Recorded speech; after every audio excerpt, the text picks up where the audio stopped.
ओम श्री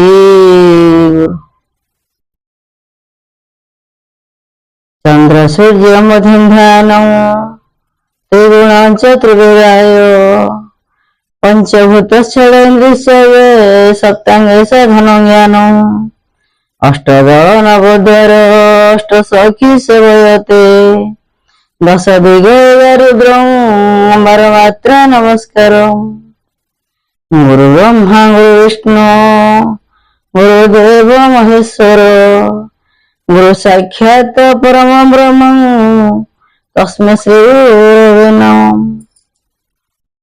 मोर परम पूज्य चिर चिन्मय सत्य सुंदर ठाकुर पूर्णानंद पूर्ण ब्रह्म श्री चरण रे अधीना अनंत कोटि प्रणाम निवेदन करुछि।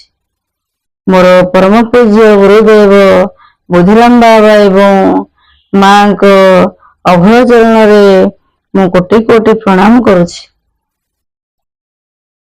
1868 मसीहा फाल्गुन मास गुरुवार दोल पूर्णिमा दिन हंसपुर ग्राम दोल मंडप ठाकुर विजय करिथांती। हंसपुर ग्राम अबीर खेल चली थाए। घंट घंटी बाजिबा सांग को हरिबोल हुलहुली गाँ दांड प्रकंपित होउथाए।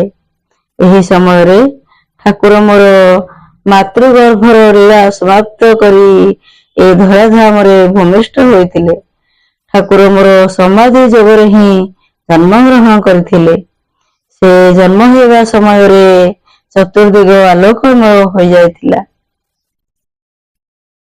एपटे ऋषिकुल्या नदीर आर पाखरे कंसारी गंड तीर सुखदेव आश्रम जड़े साधु सन्यासी मदन मोहन ब्रह्मचारी रहुथिले। से ध्यान बल जानी पारिथिले एवं तांको शिष्य मानकु कहिथिले जे वर्तमान ए धराधाम रे ठाकुर भूमिष्ठ होई सारिलेनी। से कंसारी गंड तीर बहु लीला खेला करिवे। आमर ए आश्रम पवित्र होई जीवो। दोल पूर्णिमा जे पवित्र दिन आसिले ठाकुर धराधाम पवित्र हेला हंसपुर ग्राम धन्य होइला सुखदेव आश्रम। से मदन मोहन ब्रह्मचारी ठाकुर को प्रणाम टे जणे कहिथिले जे धन्य तुमे प्रभु, धन्य तुमर लीला, धन्य तुमर इच्छा। ए कंसारी गंड तीर तुमको बहु दिन होला अपेक्षा करी रहिछि। आपण ए धराधाम को आसिले ए जगतरु अंधार को दूरेई ए जन समाजर समस्त को आलोक प्रदान करिवे।